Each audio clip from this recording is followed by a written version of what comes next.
5个龙级怪人同时出场，其余的实力看上了一堆人。Hello， 大家好，我是麒麟。本期我们接着来看《一拳超人》原作版的故事。上回说到，英雄界发生了史无前例的大洗牌，在鲍勃的儿子 Blue 的带领下，新英雄组织 New Heroes 召集了不少人才，其中便包括格斗界冠军、偶像英雄、杀手，还有原 S 级英雄，甚至还有宗教家和资本家。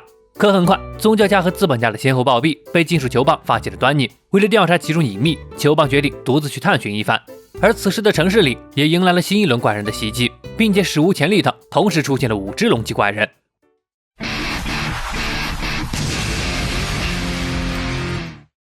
随着全国各地的怪人灾害是越来越多，作为新英雄组织的首领，Blue也没闲着。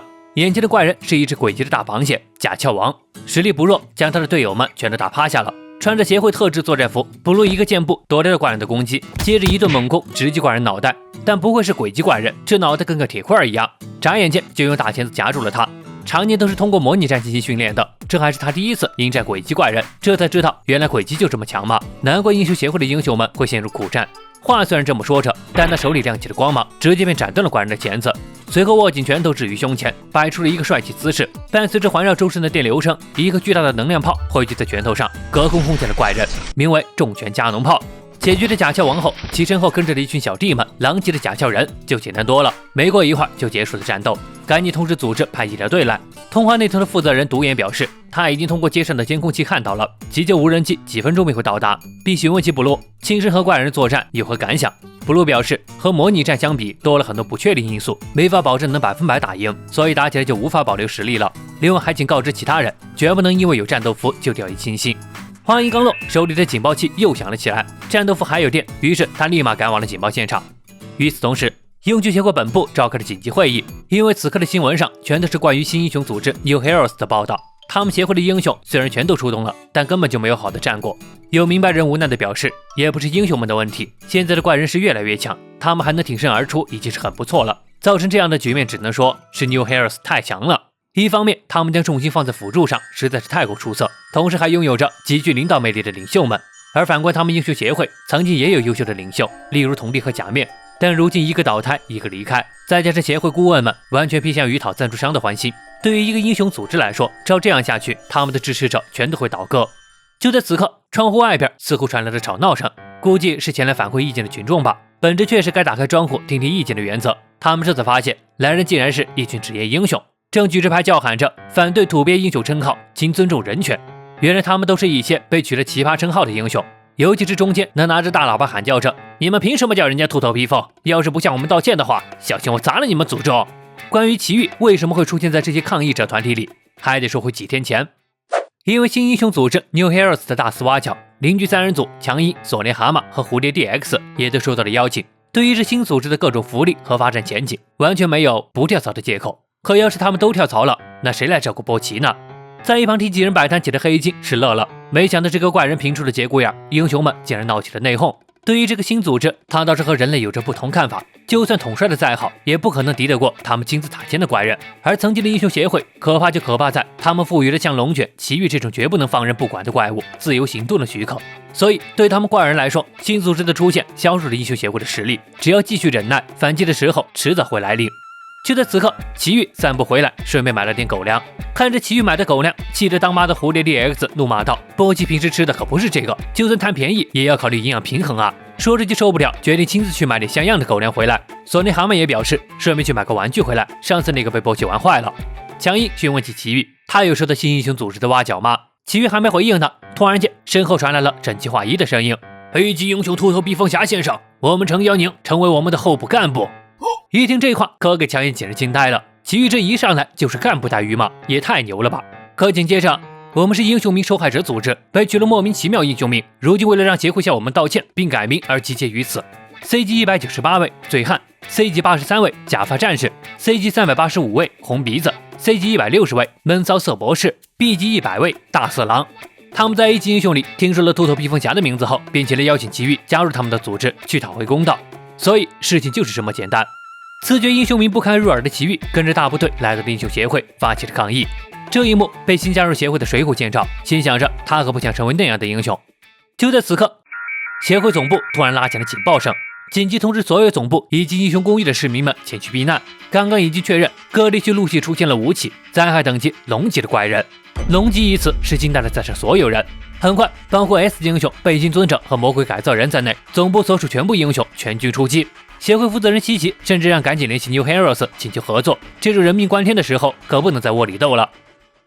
此刻，第一只龙级怪人是出现在 N 市的老烟枪，是一只嘴里含着雪茄、手里第6支烟枪的奇特怪人。与之战斗的正是背信尊者。和怪蝎作战时不同，此刻的背信尊者身穿攻击特化型的超紧绷背心，能在短时间内激发背心力量，但也会导致呼吸困难，所以决定在3分钟内解决这怪人。与此同时，在 P 市出现的第2只龙级怪人名为秘籍，怪如其名，是由各种杂乱生物糅合而成的怪物，看上去实力不俗，但可惜他的对手是龙卷。被恶心到的龙卷一招便将其爆炸解体。出现在 T 市的第3只龙级灾害不是一个怪人，而是一个家族，名为黑暗大家族。挡在他们身前的正是我们的不胜传说杰诺斯。没有一句废话，合金亮起的光芒叫热弹。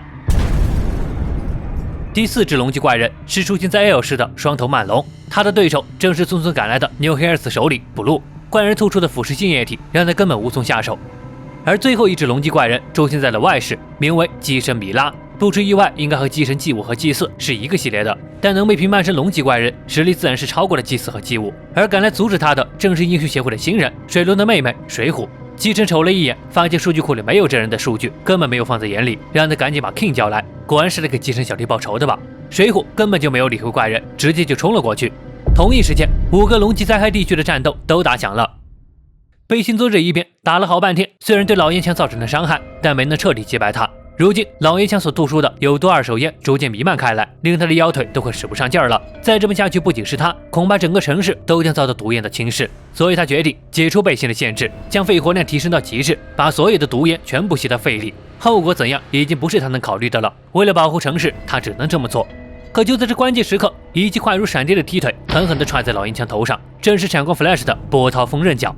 见同伴来了，背信不忘提醒道：“小心老烟枪会潜伏进毒烟里。”可话音刚落 ，Flash 又是一招裂空散闪斩，直接将老烟枪斩成了碎块。没错，这两威力奇大的招式，正是 Flash 从那位大人留下了忍术卷轴中习得的，果然威力惊人，把一旁的背信都看傻了。可谁知道，老烟枪虽然被斩碎了，可他的尸体里同样喷出了大量毒烟，很快就弥漫到了城市里，眼下也只能先扩大避难区域了。龙卷一边，龙级怪人秘籍已经被他轻松解决掉了。可看着现场的一片狼藉，龙卷也沉思了一番。这以数量取胜的怪人对他来说根本就是以卵击石。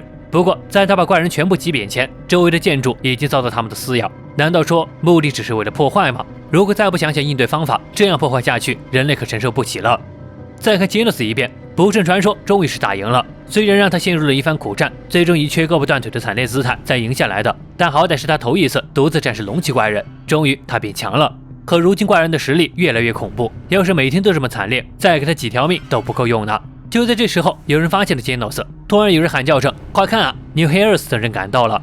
另一边，布鲁对战双头蟒蛇也使出了浑身解数，最终耗尽了战斗服全部力量才将其打倒。可一听负责人说隔壁市还有一只龙级正在交手中，他二话没说便自爆了瘫痪待机的作战服，准备前去支援。独眼负责人焦急地喊道：“绝对不行！以肉身去应战，要是你死了的话……”布鲁接过话来：“要是我死了，你们就没法用爆破的儿子做宣传了，是吧？行了，我可是为了超越父亲才成为英雄的，绝不能坐视不管。”此刻，隔壁市的机神米拉正一边倒地追杀着水虎。虽然实力不错，可水虎毕竟没有达到 S 级的水准，并且又是格斗系对战机械系，他根本没有还手之力，一不留神被机神给抓住，像个沙包一样丢了出去。这还是机神留守之后的结果，他正等着 S 级英雄前来救人呢。被砸进了一家便利店的水虎，正好瞅见了柜台上的烈酒，一股脑就猛喝了起来，准备让那个机器脑袋感受一下冥体拳的精髓。再次走出便利店的水虎面色红晕，开启了另一个模式醉虎。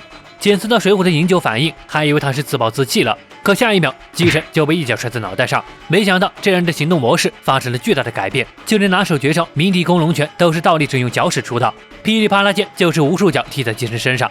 可奈何动作再怎么快，破不了防那也没什么用，并且机神很快就适应了他最后的动作，果然不愧是龙级怪人，实力太强了。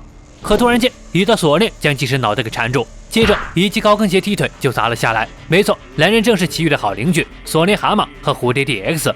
蝴蝶 DX 看出了水虎是个新人，果断将位置信息发送给了总部请求支援。而这冒出来的两人在机神的数据库里是有信息的，两人的特征和习惯全都被他一语点破。对他来说，两人的攻击根本就破不了防，躲都懒得躲了。不过趁着两人制造的混乱，水虎找准了时机，一招明体镇虎拳就砸在了寄生胸口，脚部轻微晃动，损伤率0.4%。这下子是彻底把寄生惹火了，不再留手的他眨眼间就打趴了邻居两人，将水虎拿捏在手里，便准备捏死他脑袋。